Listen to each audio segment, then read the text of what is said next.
Hey guys, I am going to be talking to you with Savanna about why branding is so important and some of the common misconceptions that we see in this industry when it comes to branding. And trust me, there are a lot. So just hold on tight real quick. I need to make sure that Savanna is connected and we will get started. So just give me 1 second.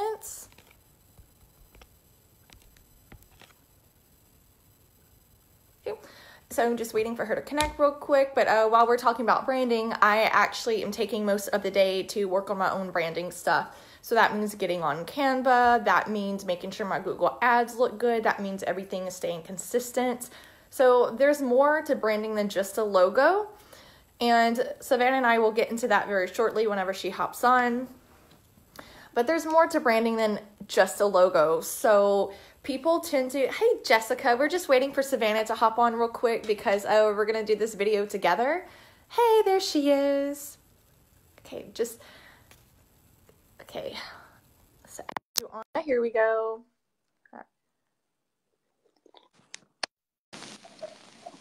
Yay! Hello. Oh, you're. Let me turn everything. Yeah. I'm Perfect. getting my stuff set up here. Sorry.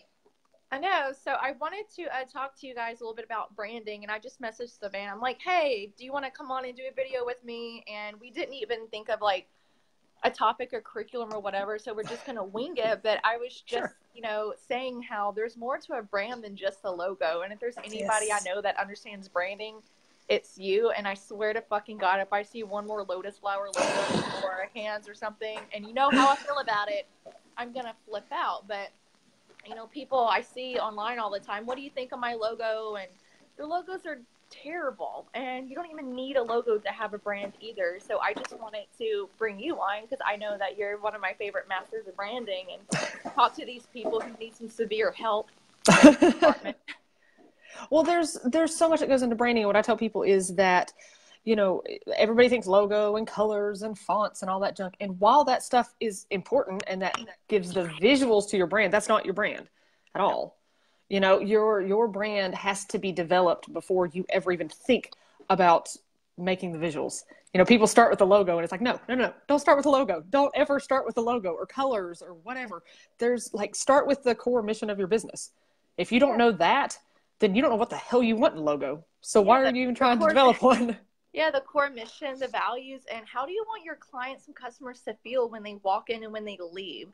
All of that has to do with branding. People know when they walk into my spot, it's going to, smell like aromatherapy. They, they just know exactly how they're going to feel. They know I'm not a massage mill. They know that, we don't treat people like an assembly line. Whether I had a logo or not, that's still part of my brand.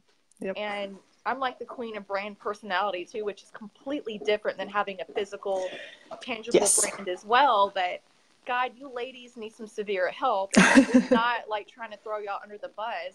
We weren't taught this in school. We didn't go to school for graphic design. We went to school to learn how to massage people. And while we're great therapists, we kind of fucking suck at branding and making websites. Most of us do. Yeah. So, well, just business in general, because that's hardly ever covered. Oh my God, yes. Jesus. How do I get more clients? Oh God. Savanna, what are the top 2 or 3 mistakes that you see over and over and over? Running your own massage group, being a Badass Bodyworkers, being a Boyer and some other groups online. It's the same shit over and over. So what are the top 3 mistakes or misconceptions that you see when it comes to branding or lack thereof?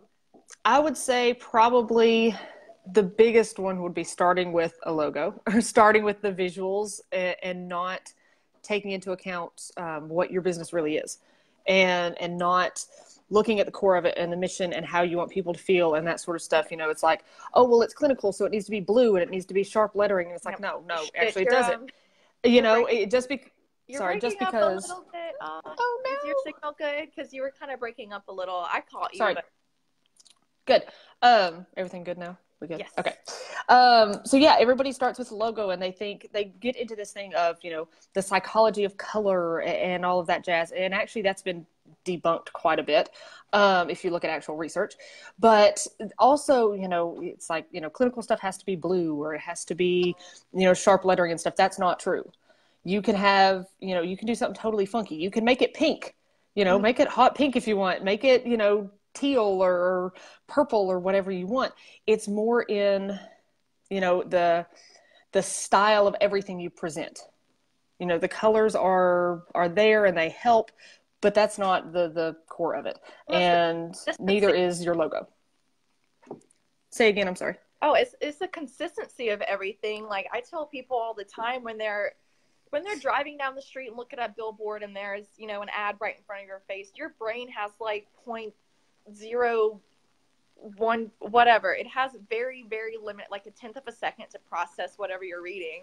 And I've seen some logos that are pretty as a piece of artwork to put on your wall, but not as a brand, not to put on a business card, because you're going to confuse your clients. It doesn't matter if you like it. I mean, of course you should like your logo, but what matters is your logo should be for your clients, not for you. I think that's probably leads into number 2, is that people develop a brand based on what they like. And it has nothing to do with what their clients are looking for.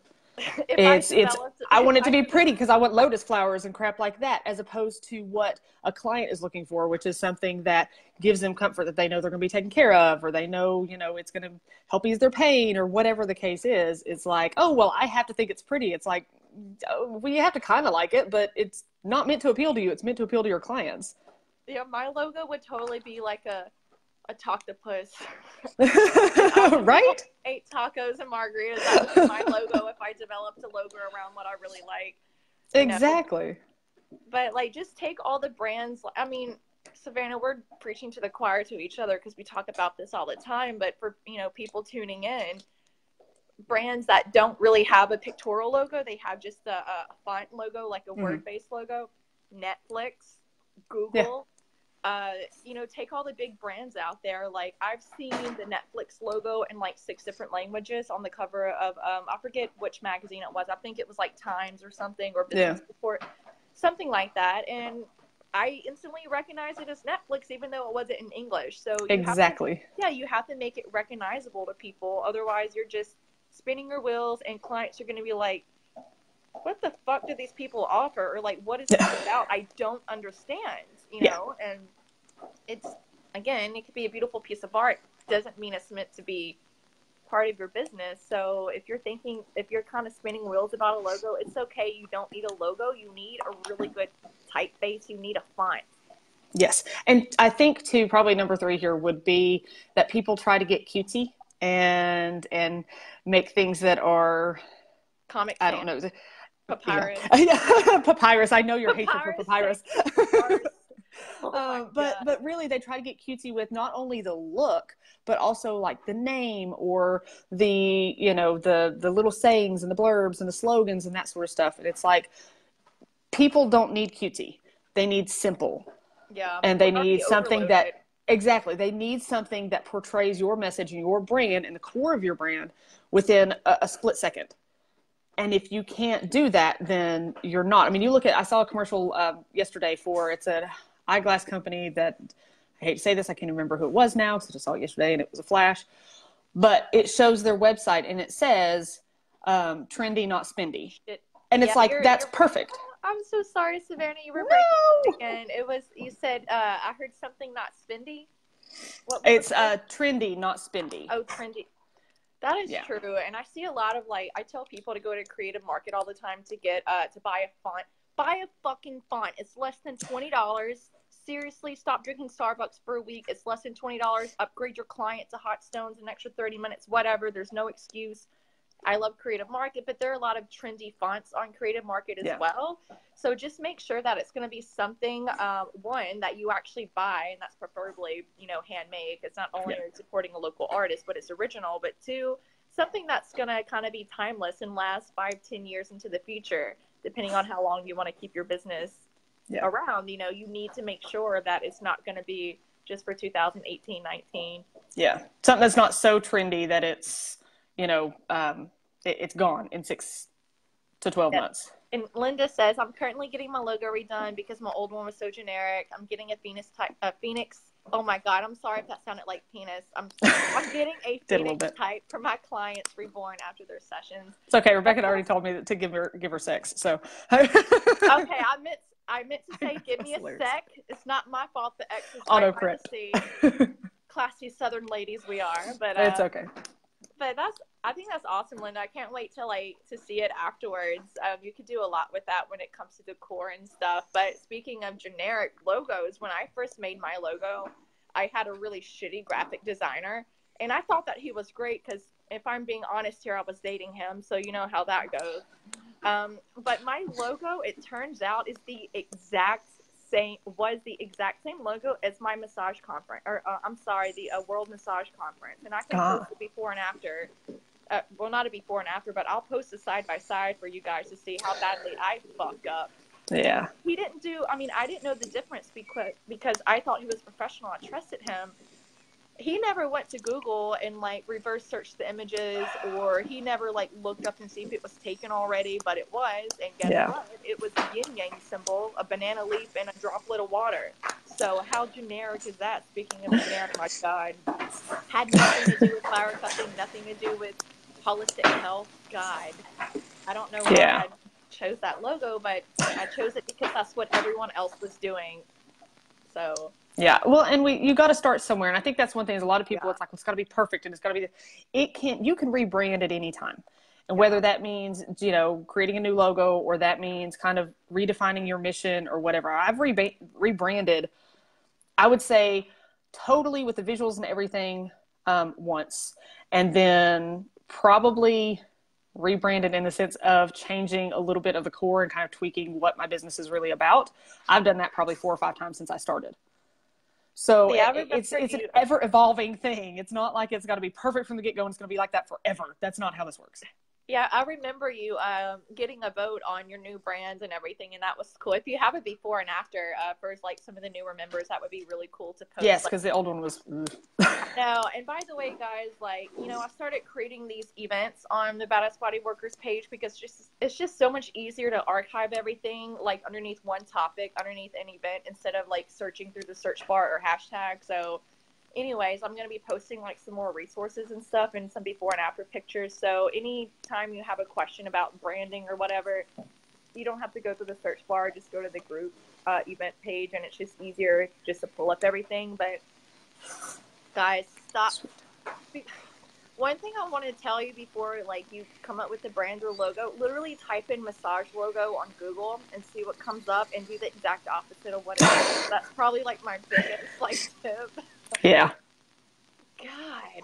Well, if you look at I think too, again, we try to get artsy, we try to get cutesy, we try to get, where it's like it has to be this complex symbol or photo or whatever, or illustration. And it really doesn't. It's like when I rebranded, I was like, I told my graphic designer, I was like, I want something super simple, sophisticated. Like I went through the whole thing of a whole branding form of, if it was, my brand was a person, what would it be? What would they do on their night off? What would they do for, this sort of stuff, exactly. like this breakdown. What food would my brand do? What would my brand exactly. Shopping? Like those are exactly. And I picked up other brands that had nothing to do with massage, have nothing to do with what I do. And so yet, what brands were you inspired by then for the new massage logo? Nordstrom, Louis Vuitton, couple of those things. I am not a fashion person. I am not the person that will ever buy Louis Vuitton.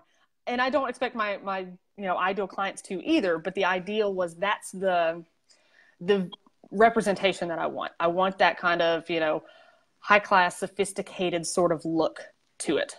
And so that's what she did. And my logo is very, very simple. It's an M with a little circle around it. It's kind of dressy, but that's it. And it's and I like that so much more because it is simplistic. I'm very, very drawn to your brand. Like whenever I see it, I'm just like, oh, it's so pretty, and it's not, like you said, it's not overdone. And you have like 2 main fonts, right? Not like 13 different fonts on one graphic. It draws me up the fucking wall. If I see, and you know exactly how I feel about this and exactly who I'm referring to, but I cannot fucking stand. Yeah. Oh my God. Just pick 1 or 2 colors and 1 or 2 fonts when you start making graphics and stick with it. Your Instagram should have 1 or 2 main color themes as well. I can even post good photos like in the group page about what good Instagram branding looks like too. Guys, just be consistent. I mean, if there's anything, just be consistent. Stop overthinking it. It doesn't have to be crazy over the top. People have very limited time in their lives to process any extra amount of information in their brain. And just stop making your clients have to play guessing games and Russian roulette on what it is that you offer. Yeah, that's the thing. I think with any kind of branding, marketing, anything, you've got to keep it as simple as possible. So you don't overload people, and people are trying to get through as much stuff as quickly as possible. And it's not up to us to, like, if you give them a paragraph, they're not going to read it. If you give them a whole bunch of fonts, it's going to be way too much. They're just going to move on. It's like, make things as simplistic, as short as possible. And that's going to get your message across a lot faster and a lot more efficiently. And people are going to respond to that a lot better. Yeah. And again, like, we all have to start somewhere, and you can brand on a budget. I think, didn't you just have a blog post or video about that recently, like branding on a budget? Yeah. And actually the brand development class that I have as part of the membership, we get all through, how to develop the core of your brand and all that stuff. We go through these worksheets and junk. And then the last of it's like, okay, how do we build the visuals based on that? And I tell people, it's like, you can do this all for free. Here, I'll walk you through how to develop your brand by yourself, because I know the vast majority of you are not going to fork over the money to hire a graphic designer. And it's like, you've got to start somewhere. And then once you have that budget, you can hire a graphic designer and you can get the really legit stuff done. Yeah, but for the love of God, at least do it correctly from the get-go, even if you're going to DIY it. And not even just a graphic designer, guys, but especially in our industry, have a photographer you could barter with. They're very cheap. If I see one more fucking photo of an Asian woman with hibiscus in her hair, face full of I'm gonna fucking lose it. Hire or trade with the photographer. Get a good handful of decent stock photos, or of course you can buy Savanna's at my massage world. But for the love of God, stop using Adobe Images for stock images for your photos. It's every now and then it's like one or two maybe okay, but come on, guys. People want to see what you offer, not how cliche you are compared to everyone else around you. So be different. You need to be different. Exactly. And actually there's not even just the standout part, but I actually had a student in class one time who was like, why am I getting all these perverts contacting me? I don't understand. And I was like, well, let me see your branding and your marketing and stuff. And she showed me. She was primarily reflexologist. She was a massage therapist too, but she primarily did reflexology. So all of her pictures were those typical Asian massage parlor type of shots with the feet and the flower petals and blah, blah, blah. And I was like, that's your problem right there. I was like, change that, get some actual photos done, show you working on the feet, that sort of thing, and change it. And she did. And within a few weeks, those calls pretty much stopped. Well, and speaking of too, like pervert calls and brand personality, I remember a couple months ago in another massage group, the admin reached out to me because they know that I'm no bullshit and I will speak my mind and bring tough love to people. So the admin, Scott, actually reached out to me and was like, hey, you need to comment on this post because this girl is wondering why she doesn't have any clients, and she's complaining that only creepers call her, and everyone was like, it's okay, girl, you got this, just be positive. And I'm like, yeah, just be positive. But I went to her profile, and I'm like, your profile picture is showing your cleavage and all these naked photos of yourself. You look like a fucking prostitute. That's why you're getting pervert calls. Like, nobody's going to trust you. Maybe you do offer legitimate massage. I don't know. But the fact that all of your photos, and you know what? It's okay to have a picture of yourself in a bikini every now and then. Who cares? But you have to portray yourself, certainly, in a certain way to the public. And also, if all your other posts are you blasting your former employer and bad-mouthing people in your industry, how does that make your clients trust you? Yeah. They're not going to want to come see you with that vile attitude. So, yeah, we just attract more of what we put out there. And I don't think people realize that, clients can see you on social media, which is one reason why in this tattoo contest, I don't want to put up I could put up boudoir photos if I wanted to. I have a ton of them. I look great. I could show off my body if I wanted to. Do I want to? No, my clients will see it. Yeah. I'm not risking my reputation just for a little bit of notoriety. But I kind of accidentally cut you off, Savanna, whenever you were you're good. Something about looking like a prostitute. Well, that's the thing. I think, and I did a whole video about how your brand, I can't remember when this was, just a couple months ago, I think, but how your brand might not be what you think it is because of crap like that. And I had somebody contact me, same thing. Like, why am I getting all these creeper calls? Why am I not able to build a business? And I'm like, take a look at your profile. Yeah, that would be why. From the eyes of clients, Because just like we talked about with the logo, it's not about you. It's not about what you like. It's what people are going to perceive. And yes, you can say nobody should judge me based on these photos, and nobody, you know, I should be able to do what I want. But guess what? If you're a business owner, you don't. Sorry about your luck. We judge. That's human nature. People judge all the freaking time, and you got to get over it. And you just got to accept it. I mean, and I had another one that she was promoting CBD everything. It was like a huge part of her business. And of course she lives in a rather rural area where people didn't really understand this. And they were like, she's a pothead. Like that was just, you know, she's just a hippie little pothead. Yeah, and that's this is horrible. And she had to change her branding to shift to that, to where it was medicinal and it was educational, that she was teaching people about the benefits of it rather than just like, come get it, come get it, come get it. And they didn't understand. So she had to approach her branding from a completely different angle because it was not what she wanted. Yeah, just like how I talked with, you know, massage therapists charging $30 massage versus $130. That's perception of value, regardless if they have the exact same skill set. Same thing with how you look. People shouldn't judge. We shouldn't, but we do, and we will. So there's no way around it, especially when you're a business professional. And same thing with your Instagram page. Like, it's so easy to switch between Instagram accounts. Have 2 or 3 separate accounts. I'm sure your clients don't mind seeing a picture of your dog every now and then, but they don't fucking care what you had for dinner. They want to see professional photos of yourself doing your job. Like, you need to have, like, those niches, those personalities completely separated. I don't go around posting my personal life stuff on my business page, and I don't post, you know, my Badass Bodyworkers stuff on my personal page either. You have to keep those things separate, guys. Like, people need to know where to go. They need to be able to differentiate between services and products that you offer, between what is it that you do. Yeah. So this part, dude, is not that difficult. But Savanna, I would love for you to put those some of those blog links some of those videos that you just mentioned, like, in the page, so I can kind of get everything. And so much easier to tag somebody in an event page than 20,000 different links. I'm trying to streamline everything here. Yeah, I'll put them in the comments. Yay! Is there anything else you wanted to leave us about branding? Oh, I just love your brand so much. Oh my God. Well, I think there is a lot that goes into it, and I think that's the problem that a lot of therapists face, is that they only look at the visuals and they only, you know, look at what's pretty and what they think is going to attract people. And there is a ton of work that has to go into it before you ever get to that point. And I think that's the biggest thing, is that you have to sit down and do an entire breakdown of your ideal client, and you have to break down exactly what you want, so that there is so much more to it. And I cover all of that in our brand development class. I think that's, it kind of walks you through all the steps. Yeah. Ladies, y'all don't have to spin wheels. People like Savanna and I, Ramona, Scott, like, we're all here to support you. We're all here to steer you in the right direction. But all we can do for you is lead you to the water. You've got to learn how to drink it. So please, for the love of God, don't be an asshole, as Rebecca said.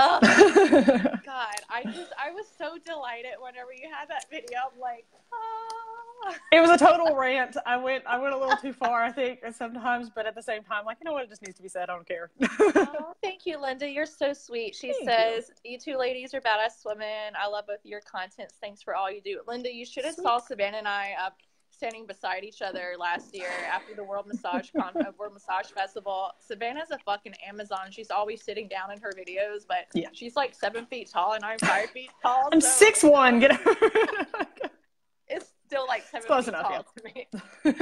But it was just so funny. I like hugged you and my like head was like at your boobs. Yeah, I have to be very careful when I hug people, or they just get a face full of boobs. So I'll be at the World Massage Festival next year. So if anybody's going to be there, just be prepared. I will bend over to hug you. And I had planned on helping Savanna with her booth a little bit too, because she's going to need a little bit of break, and I probably won't end up taking classes the entire time while I'm there, since I have a lifetime membership. So come by and visit. And I'm going to be nursing a baby at the time, probably, because I'm pregnant, and the baby's probably only going to be like 6 weeks. Yeah. So I'm going to be nursing a baby, and we'll see how that goes. But my husband, actually, my whole family's coming. My in-laws, my parents, they're all getting rooms, and they're like going to help me with the kids. And yeah, they're going to have like a little mini vacation while I'm working. So. That was like Bethany Reed at this past year's World Massage Festival. She had a newborn baby, and her whole family was there helping. Yeah. So, yeah, I feel I'm going to need it. Linda's like, I never would have known she was so tall. Yeah, she's a Amazon. She's a giant. I'm a giant. Yeah. And my daughter, everybody, if my daughter's with me next year, y'all will see her. She's also not even 4 yet. And she's My Huge. height. She's bigger than most 6-year-olds. Yeah. Oh, Lord have mercy. Y'all come visit us at World Massage Festival, but please get your shit together before then. Just, I know it's daunting. It sucks. Write things down on a piece of paper in a journal. Scratch it off. Make a to-do list. Focus on one thing at a time. Do not spin your wheels. If you're going to work on your branding, work on, you know, maybe making a couple of graphics at the same time. And then maybe work on, you know, scheduling out posts, and maybe work on, you know, getting a photographer. Like, don't try to do it all at once. Just narrow it down to 2 to 3 tasks. Do not overwhelm yourself. That's why we get burnt out, and that's why we spin our wheels. Yes, and that's one thing too, actually, Rick, and I've not announced this to anybody, actually. I'm contemplating, because I still got to work out all the logistics and costs and all this stuff. But my assistant will be going full-time with me starting in January, so hopefully we can make this happen. Start a new level of the membership, so that instead of offering just all these social media graphics and all this stuff and blog posts and all that jazz that are kind of generic just to suffice, and you can, it saves you a ton of time, but Except it's still kind of, yeah, it's still kind of, you know, a little all over the place because it's not branded, because, you know, we're trying to fit a ton of different brands. So we keep things kind of neutral, but what we're going to try to do is next year start to implement a new level of membership where it will cost considerably more, but it will be basically you sign up and we go ahead and get you a library full of your own content. So everything is branded with your font and your colors, and everything is ready to go. We take care of your marketing materials and your business forms and all that jazz, and brand everything for you so that you like pay your fee and then you have everything ready to go for the year. That's awesome, man. So, I would probably do that simply because it will save me a shit ton of time. Yeah, like, that's the whole point. Yeah, I do not have the time to do that. So that's really awesome. And actually, I was going to tell you too, I mean, I know it's on record or whatever, but I've been working on a couple of photos as well, except not with me in them, because obviously it's kind of hard to share photos of me massaging people with everyone to use if my arm is covered in ink. So I'm getting some new photos done, like some more generic photos, and I was going to put those in Badass Bodyworkers, as well as ask you, you know, and Ramona, if y'all had wanted to use them, y'all are more than welcome, because we need photos that aren't shitty, shitty cliche images. Oh my god, most of them will probably be fire cutting, but you know, that's okay. Those photos too. And by the way, and I have a photo shoot coming up. I don't know if you saw my, you saw my post because you commented. I forgot to comment back. Yeah, if y'all have any ideas of photos that you want, we're gonna do. Oh my god, I have a list that is ginormous right now. That is, it just keeps going. It's like 4 pages of I love lists. But it's such a type A personality, you guys, and I'm not. I'm so random. We're like completely. I'm so type A. But yeah, I'm planning out the photo shoot, so we're gonna have like all kinds of modalities and stuff covered. But if there's anything that would help, that's what we're trying to do, is kind of do just a huge amount. So I've got models lined up and the place lined up and all that stuff, and I'm working out the logistics now, so hopefully that will be on the 15th of next month. You guys, and that's what Savanna did. She asked her audience what they wanted, and you should also do that too when it comes to branding. Like if you're trying to narrow it down to 1 or 2 logos, that's what I did. I asked my clients, I put on my Facebook page, I'm like, hey guys, we're rebranding, which font do you like best? Help us choose, because your community wants to have an active involvement in your brand. They feel more connected to it, and they like having a say in things. So it is a good thing, I think, to get your audience involved if you're trying to make a decision after you narrow it down. Have them choose for you, because in the end, again, your brand is about your audience, not about you. Yes. So another little quick tip there. I am so caffeinated right now. Oh my god. I'm sure you have to go deal with your puppies and your family. I have to head off to work to train my new therapist. So speaking of branding, I will not let them work on new clients until I get them perfectly trained, because I have a high quality, I have a really high standard at my place, and we don't do anything cookie cutter. So I have to get them out of the massage injury routine. Not that there's anything wrong with that, but I am not a massage mill, therefore they are not doing a basic service. So the rest of my day will be allocated towards getting them trained, so they know all the tools and stuff for our clients. Fun stuff. Oh yeah, always business stuff. Always. Yes. Thank you for tuning in, Linda and Ruth, and everybody else who's watching the replay. Just look at the event page for some of the links and stuff that Savanna and I talked about. we'll, you know, put some before and after pictures later. Feel free to, if you come across any links or whatever about branding, feel free to post it here to kind of help everyone out. Linda says she's going to ask her audience because they have an impartial view on brandings, and we can have a narrower view of her brand. That's totally true because we tend to like have a tunnel vision. Yes. And yeah, we need to ask our people. I mean, that's exactly what IHOP did. Don't get me started on that bullshit. They like changed just very briefly just for attention, but that's a whole other topic I could talk about. Hey, it got them all kinds of business. I don't know why they're shit company, but anyways, that's my opinion. Because I would rather go to a high-end, another broken egg brunch restaurant than go to IHOP, but that's a different audience. Anyways, I could ramble on forever about this, so I'm gonna go make my therapist the best therapist in the world. We will talk to you ladies later. Savannah, thanks for taking time out of your schedule to hop on. Of course, anytime. Yes, we'll see you at the World Massage Festival, and I'm also doing a little Black Friday event for Badass Bodyworkers, and I know a couple of us mentors and some of my favorite companies like Simply Earth and Synergy Stones will be posting some really awesome deals and stuff around the week of Black Friday for you guys to invest in yourselves because, self-investment is better than material things. So we'll post some stuff later on too. So have a great day, guys. Bye.